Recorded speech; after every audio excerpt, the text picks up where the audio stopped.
most important thing for him was to dance, actually, go back to his dancing. So here he is dancing with his wife. So anti-aging protocol. So I'm going to go over 6 steps to anti-aging protocol. And most of us know a lot of things which I'm going to say, but then those are tapered or adjusted towards healthy aging, not just to keep where you are, but to make it better. So those 6 pillars are, there is a precision anti-aging exercise protocol, balanced anti-aging diet, anti-aging stress reduction techniques, detoxification, natural hormone enhancement, and also anti-aging supplementation. I'm going to go over all this in little detail. You know, I could actually talk on each of these for a couple hours. So it's, we have a limited amount of time, so we're going to go over these rather quickly, but long enough for you to know what to do. So that's a pyramid with all the 6 pillars that I just mentioned. So the number 1 pillar, the exercise. By the time you're 60, you may have lost up to half of your muscular strength and half of your lung capacity and good percentage of your bone density. People who exercise do know that it's good for them, but I'm going to show you how it can make you actually younger. Actually, exercise makes you make more growth hormone, which is a youth hormone. There are several benefits of exercise. It increases oxygen blood supply to the tissues, increases nutrient supply to the tissues, reduces acid. We want our body alkaline, so it reduces acid in the tissues, removes toxins, increase growth hormone levels, as I mentioned, lowers the risk of heart attack, stroke, breast cancer, diabetes, high blood pressure, osteoporosis. We all know that. It does improve sexual function. It does increase energy levels. It does help with insomnia, memory, and joint pain. So what are these anti-aging exercises? So exercise regimen need to include 3 types of exercises: flexibility training, cardiovascular training, and strength training. Flexibility training should be done about 5 to 10 minutes every day. Cardiovascular training should be done 3 to 4 times a week for 15 to 45 minutes, depending on your metabolic rate. And strength training should be done about 3 times a week for 30 to 45 minutes. So flexibility training can include yoga, Qigong, or Tai Chi. There are a lot of studios out there who can teach, and you can do yoga at home by yourself. A lot of CDs and DVDs available. 5 to 10 minutes a day keeps your joint more flexible. Cardiovascular training, aerobics, brisk walking, jogging, running, cycling, stair-stepping, all that does cardiovascular training. Should be done 15 to 45 minutes depending on your metabolic rate, 3 to 4 times a week. So these are some of the examples. Swimming is also considered an aerobic cardiovascular training exercise. There's Obama playing basketball. That's considered cardiovascular training too. Dancing, rope jumping, tennis, all those are examples of cardiovascular exercise. So whatever you know, is something that's convenient to you or you like to do, you should put that into your exercise regimen. Should do the flexibility workout before you do the cardiovascular. So do 5 minutes of flexibility, then go to your either the strength training, whatever you know your schedule is. So the strength training is to keep your muscles good. So 2 to 3 workouts per week, approximately 30 to 45 minutes per session. You should not do that 3 days in a row. You should have a rest the day after your strength training. When just starting the strength training, you should ideally be under a personal trainer or at least under the supervision of your doctor to make sure that you can do the strength training. Some heart conditions might not allow the strength training. So again, I have mentioned most of these, but I want to emphasize again, exercise is very important. Include all the 3 aspects of exercise and has all these benefits, which I have already mentioned. So let's go to pillar number 2, the diet. The acronym SAD is for Standard American Diet, and it's very, very true. The high fat, high sugar, high salt combination of average diet has negatively affected our bodies and our minds. A typical 25-year-old, at least they think they are okay. Most of the time, by the time we are 50, we probably know that this is not the best thing to eat. The burger gets bigger. French fries, the soda. So McDonald's meal, McDonald's is convenient, but not probably best when we are trying to age a little more healthy. If somebody works at McDonald's, they might not be happy what I said, but that's the truth. Donuts, not good. Cake, cookies. So the balanced anti-aging diet should have a combination of 50% complex carbohydrate, 25% protein, and 25% fat. The carbohydrate should be preferably from fruits and vegetables. Protein should preferably from plant sources such as beans and tofu, with maximum 1/3 from animal sources like meat. Fat, poly and monounsaturated fats are good, and so they should come from olive oils and nut. So some tips, diet could be a very, very long topic. We can go into the menus and several other things. So with limited time, I'm going to give you some tips for anti-aging diet. Not eat when you're not hungry is a good rule of thumb. 5 to 6 small meals throughout the day are better than 1 to 3 big meals a day. If you're really craving food while you're trying to adjust to a smaller menu, you can eat a fruit instead of eating a whole meal. Avoid refined sugar, which can be found in many junk foods, including donuts and soft drinks. A lot of people are aware of this already because I think this is in the newspapers a lot. The refined sugar is your worst enemy against your fight against the aging process because it increases the production of the stress hormone cortisol, which induces more aging process. So eat a big breakfast. This is ideal. Moderate lunch and the early and light dinner. That's the best way to eat. But we have exactly the opposite. The dinner meals at a restaurant are the biggest. Lunch is smaller, and the breakfast is the smallest. So, but for your natural enhancement of your own healing power and anti-aging strategies that your body already has is inherent in the body. Body feels much better if you eat bigger meal in the morning and moderate lunch and early dinner. Avoid desserts at night. Chew your food well. When you chew the food well, the digestion starts in your mouth itself. The saliva that your food gets mixed with starts the digestion of the protein, the fats, and the carbohydrate. That way you end up absorbing more nutrients from your meal. So if you're watching TV while you're eating most of the time, or we are talking and in a very good discussion going on the dining table, it's hard to sometimes chew well. You're eating really fast. So chew your food very well. It's very important. Eat 70% full. Don't eat until you're completely full. Do not microwave your food. Take pure filtered water only. Tap water not recommended, but another thing which I actually did not put, do not use water in the plastic bottles. Use stainless steel bottle because plastic in itself has pollutants in it, something called plasticides, xenoestrogens, they get into your water. So do not use plastic bottles as much as possible. Take plenty of organic green leafy vegetables. Meat from a grass-fed cattle and farm-raised poultry is okay to eat, but in moderation. Organic eggs, raw nuts, seeds are rich sources of protein. Fat is good, especially from cold water fish, which is rich in omega-3 fatty acids. Stay away from trans fats, such as French fries and cookies, which we already showed the pictures of.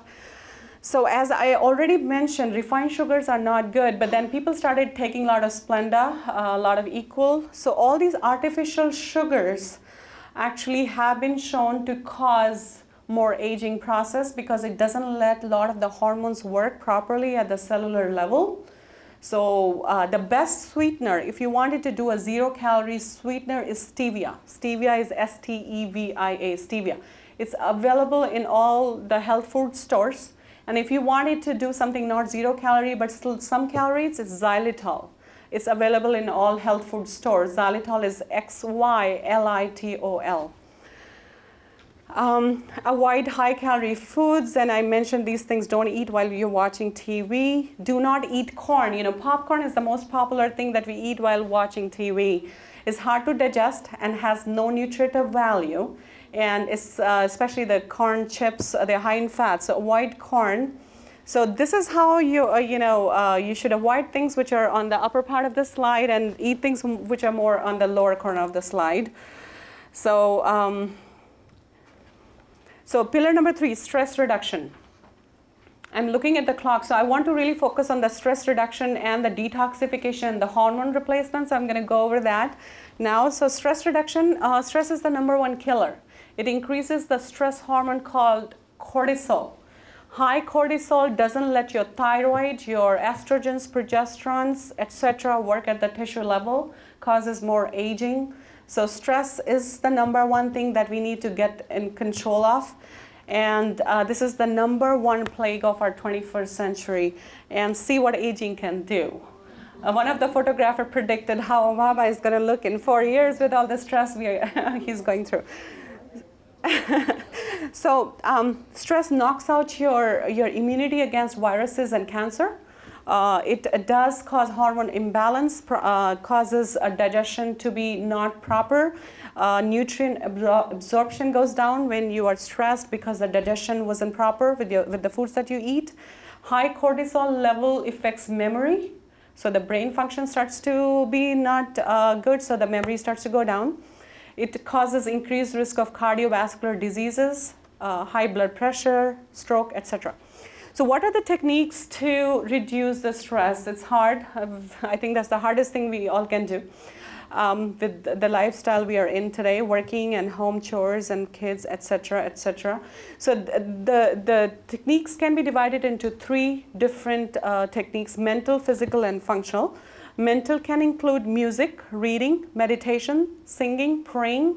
Sleeping can also fall into mental activities to do for stress reduction. 7 hours of sleep is recommended. In a recent research study, it showed people who slept more than 9 hours had more risk of heart problems, and people who slept less than 7 hours also had increased risk of heart problems. So sleeping is important, 7 hours a day. 7 hours and 24 hours.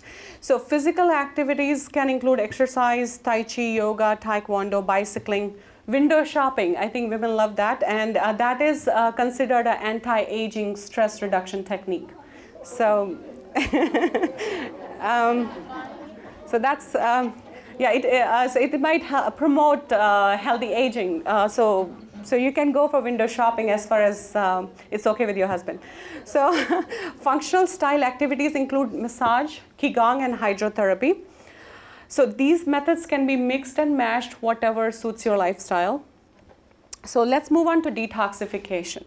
I see that all the time. You go to GNC, you go to Safeway, Trader Joe's, everywhere there's a box saying, 7-day cleans or detoxification. What is detoxification? Detoxification is the process by which our body cleans out your body of the toxins and the pollutants and the chemicals that you're exposed to. We are supposed to do that naturally, but we are exposed to so much pesticides and toxins nowadays that our body's ability to detoxify naturally by itself has not been enough to keep us healthy. So that's why we need to detox. So this is something which all of us are exposed to, all the fumes and the drugs and the car exhaust, all the fumes coming out of there. Water is not clean anymore. So too much exposure to toxins. And the toxins can actually damage our body, brain, behavior, can cause osteoporosis. And the #1 thing which I see all the time is hormonal imbalance. I have sometimes like a 30-year-old with severe hormone imbalance symptoms, and the only thing you find is her detoxification system is not working, and she needs to get her tissues cleaned up, and everything starts to work fine after that. So many diseases can result from detoxification overload, as I mentioned. And these problems can be treated very effectively, especially fibromyalgia, chronic fatigue syndrome. Detoxification system is not working for these people. They need to be detoxified, and most of the time they start to feel much better. To assist your own body in the process of detoxification, please follow the anti-aging diet and exercise, which I already mentioned. Avoid exposure to chemicals, pesticides, synthetic drugs, and synthetic hormones.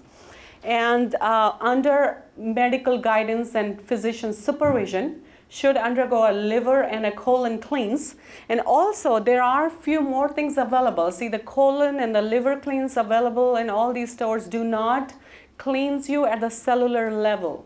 With all the metals that we are exposed to, and I actually forgot to mention the amalgams in our mouth, Too much mercury. Every time you chew your food, you actually digest and absorb some of the mercury from your amalgams in your mouth. So there's a lot of toxins at the tissue level which needs to be cleaned out and cannot be cleaned out with all those colon cleansers available. So this needs to be under a physician guidance, and there are some homeopathic medications available to be able to help detoxify our cells.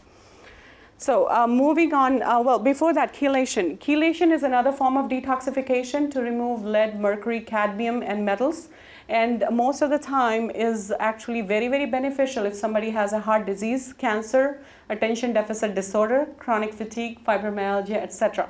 Basically, if we can have our bodies cleaned out, most of the things in the body which were working okay can work better, and if they were not working fine, they will work better. So people will feel better if we can cleanse out the body. Just like if we have a cleaner pipes at home, the water flow will be better. Just like that, we have pipes in our bodies. Need to clean them out. So far infrared therapy detoxifies also of pesticides, plastics, metals, etc. That can also be used as one of the strategies to detoxify our system. Now moving on to hormone replacement, my favorite topic. I could actually talk all day about this, but we're going to quickly go over these so that you get some information about this.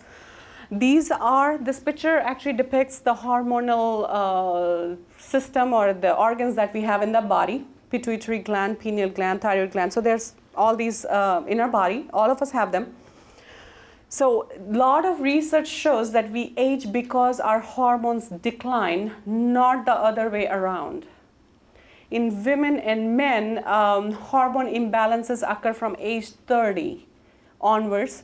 By age 50, we are at approximately 50% of hormone function for estrogen, progesterone, testosterone, thyroid, DHEA, melatonin, and growth hormone. Of course, a healthy lifestyle will help a lot. Genes play a big role. I have had some patients, like they're already 57 and their hormone levels are actually not very low. So some people do have some genetic role to play with, but that will not go on. At some point, body will reduce the production of hormones and will stop it. So what are the changes women undergo with hormone changes what are the hormone changes? There are estrogens, which everybody has heard, I'm sure, that word before. Estrogens are 3 types in the body. There's one which is the bad kind, which we make more after menopause, and there are 2 good kinds which we make more before menopause. So the estradiol and estriol mentioned on this slide, those are the good ones. That starts to go down. Progesterone starts to go down. Testosterone, melatonin, pregnenolone, thyroid, DHEA, growth hormone starts to go down. Men also start to have reduction in testosterone. Actually, this starts pretty early.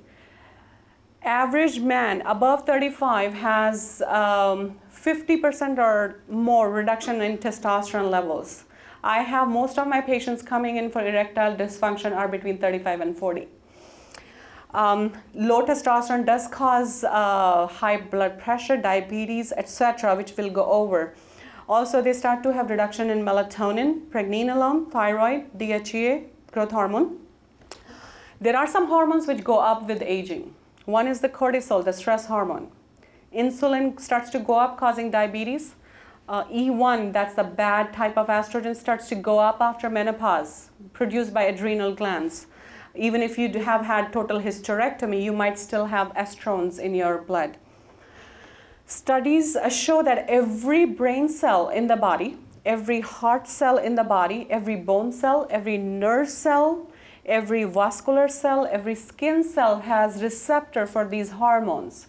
Estrogen and progesterone is not just for the uterus and to have periods every month and then to have babies and that's it. No. Our brain every brain cell has a receptor for estrogen, progesterone, testosterone, DHEA. So women, after they stop having their periods, actually start to have declination in their memory because the cells which were being stimulated by these hormones do not have that stimulation anymore. Bones start to thin out. Women start to have heart problems.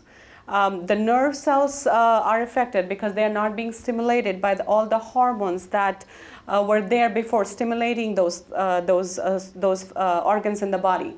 So a lot of symptoms arise, such as sexual dysfunction, fatigue, anxiety, mood swings, weight gain, insomnia, etc. List goes on. I have more slides talking about that.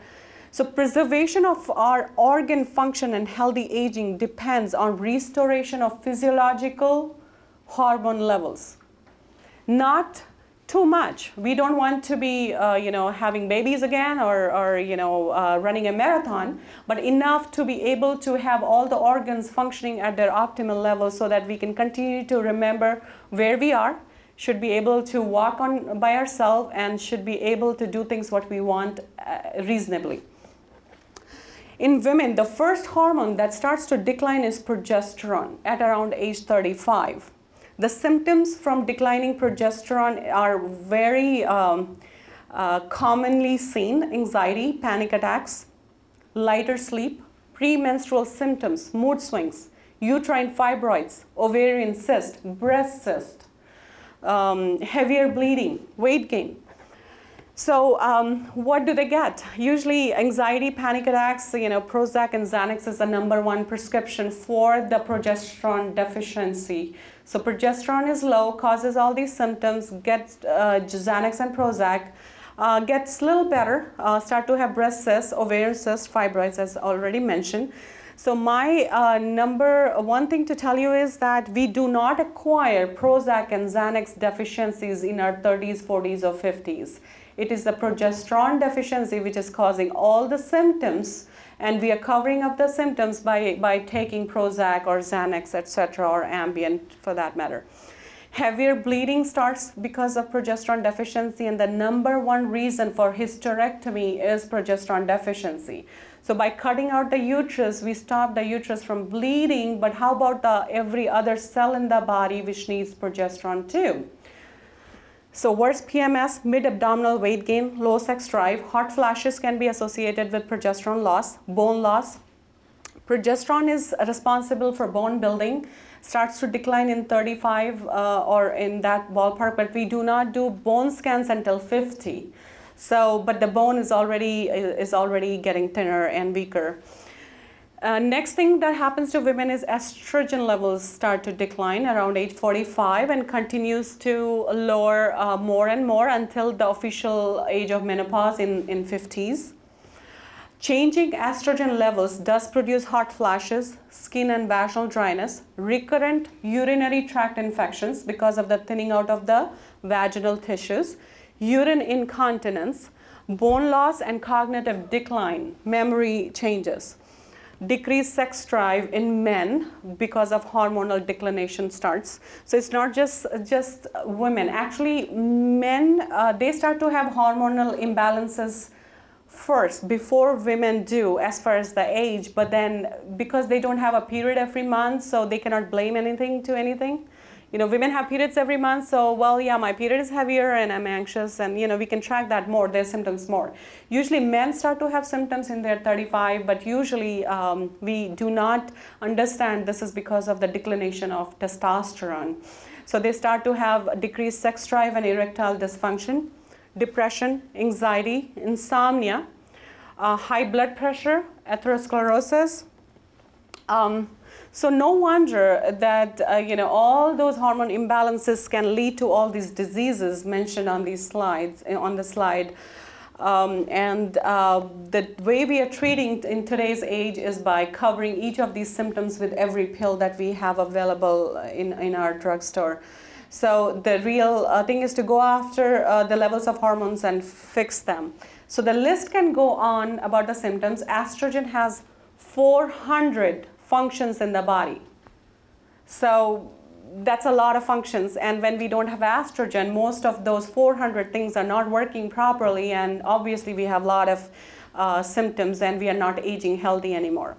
So how safe is hormone replacement? That's the question always being asked, and I ask all of you how safe it is not to replace hormones. If low hormone can cause heart problems and cancer and etc., all the symptoms that I mentioned, how safe it is not to replace natural hormone, that's a big question. In our medical standards, if somebody has Addison's, which is low cortisol, we replace cortisol. Somebody has diabetes, which is type 1 without the insulin, we replace insulin. Low thyroid, we actually replace thyroid. Vitamin A deficiency gets treated by replacing vitamin A. How come we do not replace female or male hormones, sexual hormones, which have so many functions in the body? Why are we so confused about this? Should we be without hormones? I think if we have to age healthy, no. Answer is no. How about heart attacks and strokes and the cancer and the poor quality of life without hormones? So when women consider hormones, hormone replacement, the looming question is whether it can cause breast cancer, strokes, and heart attacks. So